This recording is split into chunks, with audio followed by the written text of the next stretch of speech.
नमस्कार, स्वागत है आपका आज के ताजा और बड़ी समाचारों में। तो आइए जानते हैं खबरों को एक एक करके। अगर इससे पहले कि आप हमारे चैनल पर नए हैं तो चैनल को सब्सक्राइब करके ऑल नोटिफिकेशन बेल को जल्दी से दबा दें ताकि आने वाले सभी नए वीडियो की जानकारी मिलती रहे।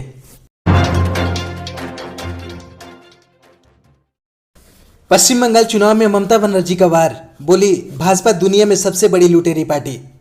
जी हां, आपको बता दें कि पश्चिम बंगाल में चुनावी वार पलटवार और भी तेज होता जा रहा है। शनिवार को प्रदेश के मुख्यमंत्री ममता बनर्जी ने भाजपा की जमकर आलोचना की। उन्होंने भाजपा को दुनिया में सबसे बड़ी लुटेरी पार्टी तक बता डाला। उन्होंने कहा कि उसे राज्य में कभी भी सत्ता में नहीं आने देना चाहिए। पूर्वी मिदनापुर जिले के हाल्दिया में एक चुनावी रैली को संबोधित करते हुए ममता बनर्जी ने भागवा पार्टी पर दंगों की साजिश रचने, लोगों की हत्या करने तथा दलित लड़कियों को प्रताड़ित करने का भी आरोप लगाया। उन्होंने कहा कि भाजपा दुनिया में सबसे बड़ी तोलाबाज है। देखिए पीएम के रिफंड के तहत उसने कितना पैसा इकट्ठा किया। अगर पश्चिम बंगाल के लोग शांति और दंगों से मुक्त राज्य चाहते हैं तो तृणमूल कांग्रेस ही एकमात्र विकल्प है। ममता बनर्जी ने रैली में अधिकारी परिवार पर निशाना साधते हुए कहा कि भगवान का शुक्र है कि मीर जाफरों ने टीएमसी छोड़ दी, अब जाकर मुझे सुकून मिला है, हम बच गए। टीएमसी प्रमुख बनर्जी ने खेजूरी में एक रैली को संबोधित करते हुए कहा कि सामंती जमींदारों की पार्टी भाजपा ने लाखों करोड़ों रुपए धन चुरा लिए। उन्होंने कहा कि भाजपा को नोटबंदी के धन के साथ साथ पीएम केयर फंड को लेकर स्थिति स्पष्ट करनी चाहिए। उन्होंने खेजूरी में लोगों से अपील की है कि आप इस तरह के खेल खेलिए कि भाजपा देश से बाहर हो जाए। भारत अमेरिका के बीच बनी सहमति, बनाएंगे 21वीं सदी की सबसे अहम साझेदारी। जी हां, आपको बता दें कि रक्षा मंत्री राजनाथ सिंह और अमेरिका के रक्षा मंत्री लॉयड जेम्स ऑस्टिन के बीच बातचीत में दोनों देशों ने अपने सामरिक और रणनीतिक संबंधों को नई ऊंचाई देने पर सहमति जताई है। अपने 3 दिवसीय दौरे पर ऑस्टिन भारत आए हैं। दोनों देशों के रक्षा मंत्रियों के बीच हुई बैठक में कई महत्वपूर्ण मुद्दों पर सहमति बनी। बैठक में जनरल बिपिन रावत के साथ साथ जल, थल और वायु सेनाओं के प्रमुख भी मौजूद थे। रक्षा मंत्री राजनाथ सिंह ने अमेरिका के अपने समकक्ष लॉयड ऑस्टिन से मुलाकात के बाद कहा कि बातचीत बहुत व्यापक और सार्थक रही। उन्होंने कहा कि हम भारत अमेरिका वैश्विक रणनीति साझेदारी को पूरी क्षमता के साथ आगे बढ़ाने के लिए संकल्पबद्ध हैं। हम भारत अमेरिका संबंध को 21वीं सदी की सबसे अहम साझेदारियों में से एक बनाने की उम्मीद करते हैं। सड़क परिवहन विभाग की बड़ी चेतावनी, 10,000 रुपये का कटेगा चालान और 1 साल की होगी जेल। जी हां, आपको बता दें कि यातायात नियमों का पालन नहीं करने वालों के लिए बहुत बड़ी खबर है। वाहन चलाते समय यातायात नियमों का पालन नहीं करना आपको बहुत भारी पड़ सकता है। आपको 1 साल की जेल हो सकती है और इसके साथ ही 10,000 रुपये का भारी जुर्माना भी देना पड़ सकता है। इस संबंध में सड़क परिवहन और राजमार्ग मंत्रालय ने चेतावनी जारी करते हुए ऐसा न करने की सलाह जारी की है। सड़क परिवहन और राजमार्ग मंत्रालय ने जानकारी देते हुए कहा है कि सार्वजनिक स्थान पर रेसिंग और तेज वाहन चलाते हुए पकड़े जाने पर पहले अपराध पर 5,000 रुपये का चालान और 3 महीने की जेल की सजा हो सकती है और आगे भी फिर इस नियम का उल्लंघन करते हुए पकड़े जाने पर 10,000 रुपये और 1 साल की जेल आपको हो सकती है। परिवहन मंत्रालय ने जानकारी देते हुए कहा कि स्पीड रोमांचित करती हैं लेकिन मार देती हैं। इसके अलावा मोटर वाहन अधिनियम की धारा 185 के अनुसार अगर आप कार में शराब पीते हुए पकड़े जाते हैं तो ऐसा करने पर आपको पहली बार 10,000 या 6 महीने की जेल की सजा हो सकती है और फिर दोबारा ऐसी गलती करते हुए पकड़े जाने पर 2 साल की जेल और 15,000 रुपये का जुर्माना देना पड़ सकता है। सीएम उद्धव ठाकरे को पूर्व पुलिस कमिश्नर परमबीर ने लिखा खत।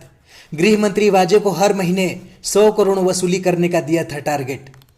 जी हां, आपको बता दें कि मुंबई पुलिस के गिरफ्तार अधिकारी सचिन वाजे के केस में अब नया मोड़ आ गया है। शहर के पूर्व पुलिस कमिश्नर परमबीर सिंह ने सीएम उद्धव ठाकरे को खत लिखकर गृह मंत्री अनिल देशमुख पर बड़ा आरोप लगाए हैं।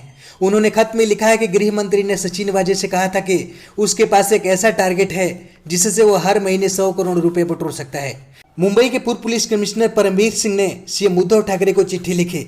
इस चिट्ठी में एंटीलिया केस में फंसे सचिन वाजे का जिक्र है।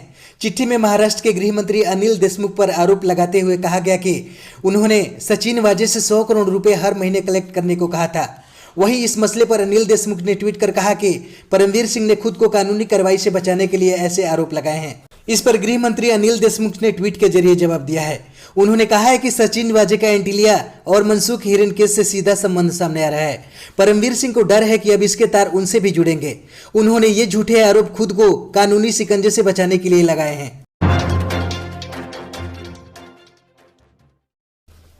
हरियाणा के गुरुग्राम में मीट की दुकान मंगलवार को बंद करने से नाराज ओवैसी ने पूछा, क्या शुक्रवार को बंद रहेगी शराब की दुकानें? जी हां, आपको बता दें कि गुरुग्राम शहर में मंगलवार को मीट की दुकानें बंद करने के फैसले पर एआईएमआईएम के चीफ असदुद्दीन ओवैसी भड़क गए हैं। ओवैसी ने एक महिला की ओर से ट्विटर पर किए गए ट्वीट को रीट्वीट करते हुए कड़ी टिप्पणी की है। एक ट्वीट के जरिए ओवैसी ने कहा है कि मीट लाखों भारतीयों का खाना है और इसे अशुद्ध चीज की तरह नहीं देखा जाना चाहिए।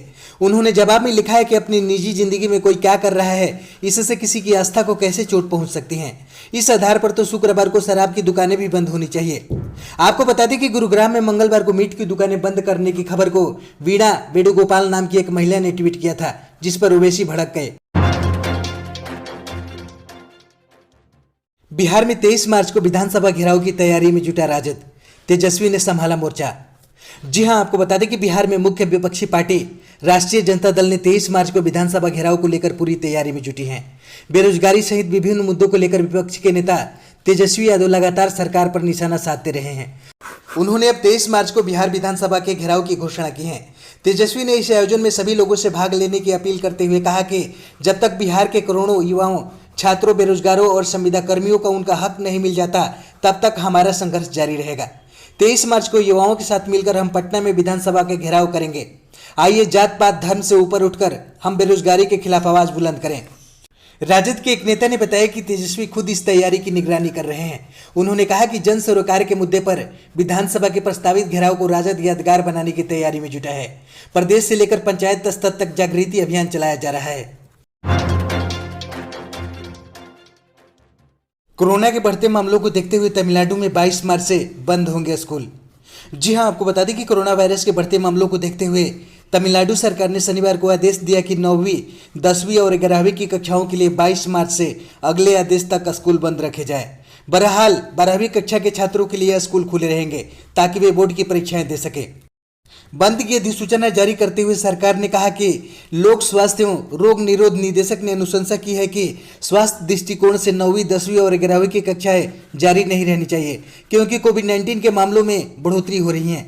निदेशक ने कहा कि 12वीं कक्षा के छात्रों के लिए स्कूल जाने की अनुमति दी जा सकती है, क्योंकि उनकी कम संख्या होगी और उन्हें बोर्ड की परीक्षाएं भी देनी है। उन्होंने कहा कि 12वीं के छात्रों के लिए मास्क पहनने और सामाजिक दूरी बनाए रखने के उपायों का कड़ाई से पालन करना होगा। दिल्ली में राशन की डोर स्टेप डिलीवरी पर केंद्र की रोक के बाद केजरीवाल ने निकाला नया रास्ता। कहा, योजना में कोई बाधा नहीं आने देंगे। जी हां, आपको बता दें कि दिल्ली के मुख्यमंत्री अरविंद केजरीवाल ने शनिवार को कहा कि उनकी सरकार की घर तक राशन पहुंचाने की योजना का कोई नाम नहीं होगा। दरअसल केंद्र सरकार ने एक दिन पहले ही मुख्यमंत्री घर घर राशन योजना पर विराम लगा दिया था, जो कि 25 मार्च से शुरू होने वाली थी। केजरीवाल ने संवाददाता सम्मेलन में कहा कि हम केंद्र की सभी शर्तों को स्वीकार करेंगे, लेकिन योजना में किसी भी तरह की बाधा नहीं आने देंगे। केंद्र सरकार ने शुक्रवार को दिल्ली सरकार से कहा कि मुख्यमंत्री घर घर राशन योजना को लागू न करें और कहा कि किसी राज्य को राष्ट्रीय खाद्य सुरक्षा कानून के तहत आवंटित खाद्यान्न के इस्तेमाल की अनुमति नहीं है। मुख्यमंत्री ने कहा कि केंद्र की तरफ से शुक्रवार को दोपहर मिले पत्र में सूचित किया गया है कि घर घर राशन पहुंचाने की योजना का नाम मुख्यमंत्री घर घर राशन योजना नहीं रखा जा सकता है। उन्होंने कहा कि संभवतः उन्हें मुख्यमंत्री शब्द पर आपत्ति है। हम श्रेय लेने के लिए ऐसा नहीं कर रहे हैं, इसलिए अब योजना का कोई नाम नहीं होगा। सोमवार को कैबिनेट की बैठक होगी और इसके प्रस्ताव केंद्र के पास भेजे जाएंगे। उन्होंने कहा कि हम 20-22 वर्षों के लिए इस योजना की सपना देख रहे हैं और पिछले 2-3 वर्षों से व्यक्तिगत तौर पर इसकी तैयारी कर रहा था। सैनिकों पर की जाने वाली खर्च को घटाने में जुटी सरकार। सीएपीएफ के बाद अब सेना को पुरानी पेंशन व्यवस्था से बाहर करने की तैयारी।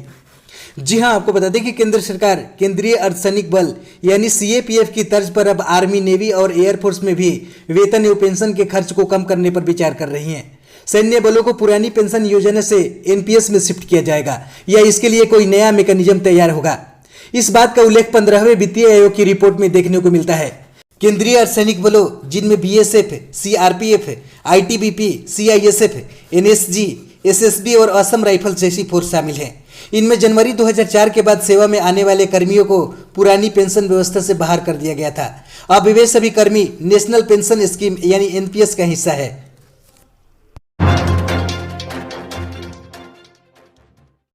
राहुल गांधी का पीएम मोदी पर तंज। कहा, मोदी सरकार ने केवल बेरोजगारी, महंगाई और गरीबी बढ़ाने का काम किया है। जी हां, आपको बता दें कि कांग्रेस नेता राहुल गांधी ने शनिवार को केंद्र सरकार पर जमकर निशाना साधा।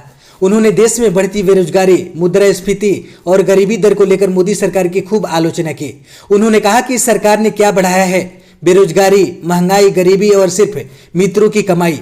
यही नहीं, कांग्रेस नेता ने आंकड़ों के माध्यम से केंद्र सरकार पर निशाना साधने की कोशिश की। उन्होंने कहा कि कोरोना से पहले 9.9 करोड़ लोग मध्य आय वर्ग का हिस्सा बने थे, जिनकी आय संख्या 6.6 करोड़ रह गई है। उन्होंने आगे कहा कि 2011 से 2019 के बीच 5.7 करोड़ लोग निम्न आय वर्ग से निकलकर मध्य आय वर्ग का हिस्सा बने थे। इसके अलावा राहुल गांधी ने आगे कहा कि करीब रोज 150 रुपए कमाने वालों का आंकड़ा 7.5 करोड़ तक जा पहुंचा है। हमारे चैनल पर बने रहने के लिए बहुत बहुत धन्यवाद। दी गई जानकारी से अगर आप संतुष्ट है अथवा नहीं, अपनी राय कमेंट बॉक्स में जरूर दें। जय हिंद।